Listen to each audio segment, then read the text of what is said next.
Comfy. Good. Pajamas on. Good. Do you need anything? Do you want anything to drink? Okay, fine, maybe later. Right. I lied to you a little bit last time. Instead of 8 stories, I only got 7. But I've got a little surprise for you. Not for tonight, but for other nights. Because me and you, we like cheeky stories, right? Like this one. I went to the library. Yep. And I got you another book. Well, me and you to read together. There it is.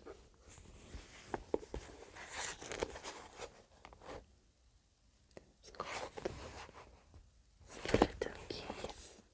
Yeah, Skeleton Keys. Yeah. And it's thicker than the one we're doing now. I read quite a few pages already. And you know what? I think you're gonna like it. The pictures are quite cool as well. Quite scary. Not scary, but you know what? If I was younger, I'll probably find it just a bit disturbing. Especially with what you read. It's nothing dark really, it's just I don't know, you'll just have to find out. But don't worry, I wouldn't really read anything that would potentially disturb your beautiful mind. It's just a good tale.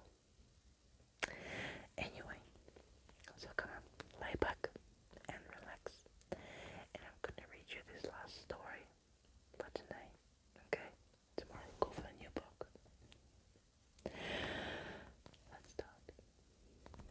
And it's called The Night Octopus. So,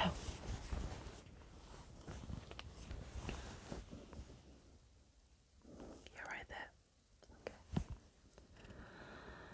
Simone stared at the wispy white curtains, glow in the air, waving like silent tentacles. Every time she visited her great Aunt Glory, she stayed in upstairs back bedroom. It was the biggest room upstairs and had windows on 2 walls. And making it a brighter room, sunlight shimmered through those curtains. Moonlight too.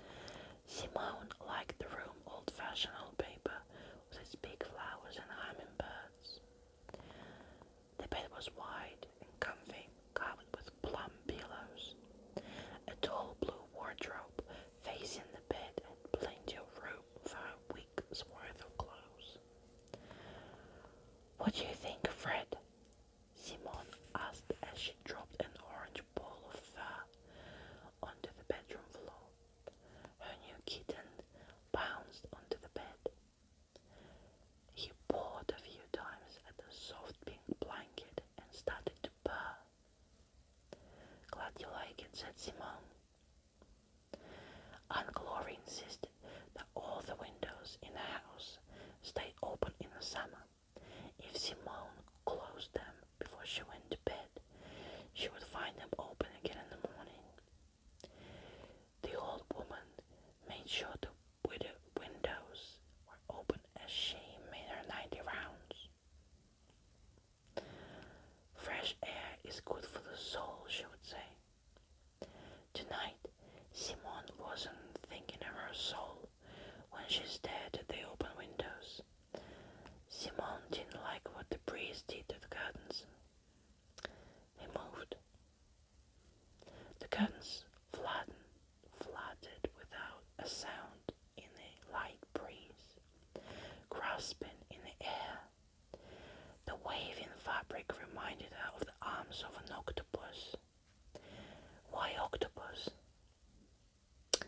During a school trip to the aquarium,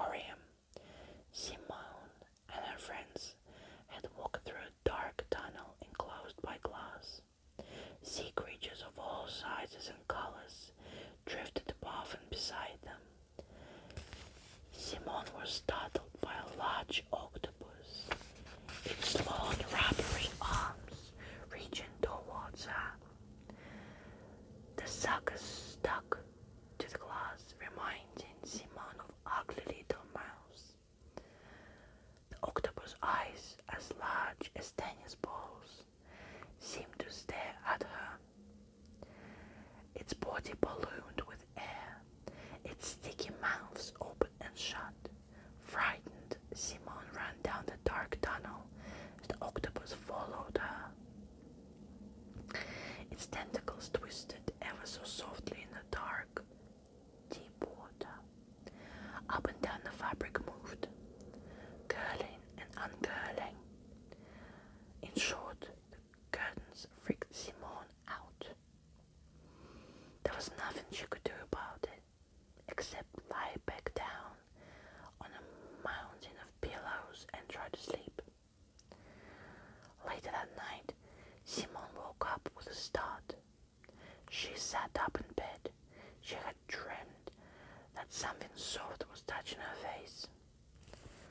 Simone stared at the wispy white curtains.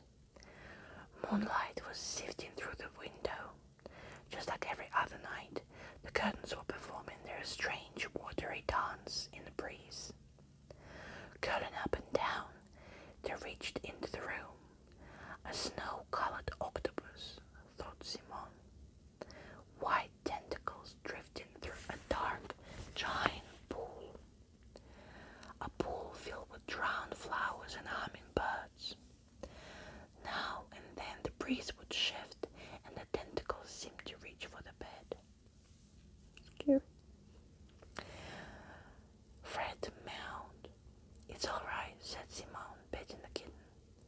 "Go back to sleep." By comforting the kitten, Simone felt a rush of courage.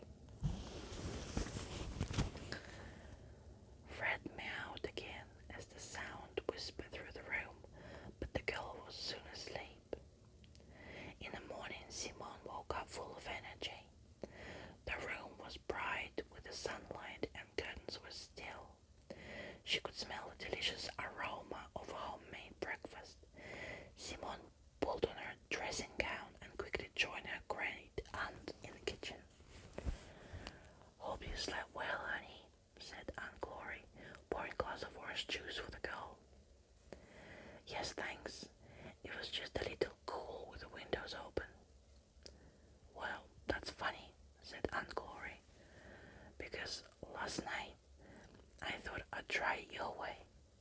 "What do you mean?" "What did you mean?"